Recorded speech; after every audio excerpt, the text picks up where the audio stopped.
अपनेपन के लिए तरसती बूढ़ी आंखें।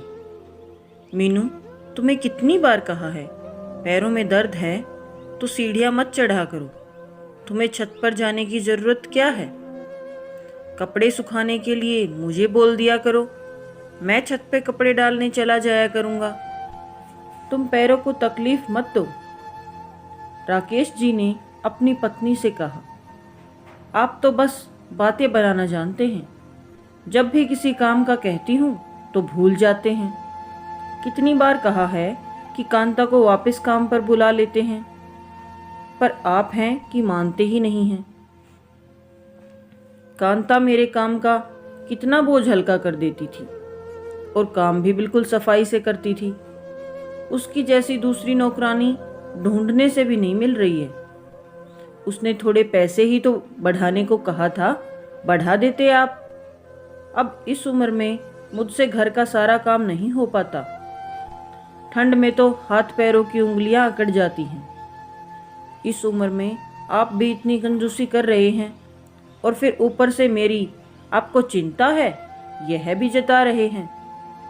अगर सही मायने में मेरी चिंता है तो कांता को उसकी मनमाफिक पगार पर रख लीजिए, मुझे बहुत आराम मिल जाएगा। मीनू जी ने खींचकर कहा, मीनू, मैं दूसरी नौकरानी ढूंढ लूँगा, तुम चिंता मत करो। कांता वैसे भी हमारे यहाँ 4 सालों से काम कर रही थी। एक ही नौकरानी को ज़्यादा दिन तक घर में नहीं रखना चाहिए। वो भी रुपयों के लिए कितना चिक चिक करके गई। जमाना भी खराब है।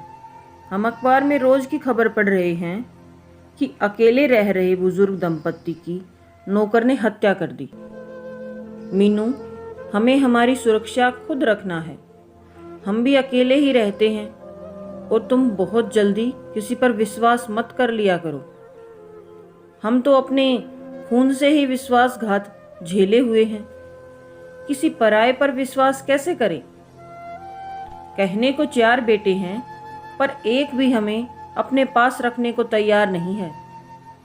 चारों को पढ़ाया लिखाया, इस काबिल बनाया कि बड़े अफसर बन गए, पर आज देखो मन बहुत कुंठित हो जाता है कि मेरे अपने बेटे अपने माता पिता को अपने साथ नहीं रख सकते। यह कैसी विडंबना है मीनू। बचपन में हम जिन बच्चों की आंखों में एक आंसू नहीं आने देते थे, आज बुढ़ापे में वे हमें खून के आंसू रुला रहे हैं। ईश्वर की भक्ति में क्या कमी रह गई जो उन्होंने हमें माता पिता बनने का सुख तो दिया, पर संतान के द्वारा प्यार और सम्मान का सुख हमें नहीं दिया। यह हमारे ही पिछले जन्मों के कर्मों का फल है। कहते हुए राकेश जी की आंखों से झरझर आंसू बहने लगे। आप अपना मन मत दुखाइए, हमारे कष्ट की कहीं कोई सुनवाई नहीं होने वाली। हम दोनों हैं एक दूसरे के साथ, यह क्या कम है? जिन दंपत्ति की कोई संतान नहीं होती है, वे भी तो अकेले रहते हैं। मीनू जी ने राकेश जी का हाथ पकड़कर ढांढस बांधते हुए कहा। मीनू जी किचन में चाय बनाने चली गई। चाय बनाते समय मीनू जी अपने आंसुओं को रोक नहीं पाई। मन ही मन यह सोचकर वेदना और बढ़ गई कि शादी के 6 सालों बाद ईश्वर ने उनकी गोद भरी, उसके बाद 4 बेटों की मां बनने का सौभाग्य प्राप्त हुआ।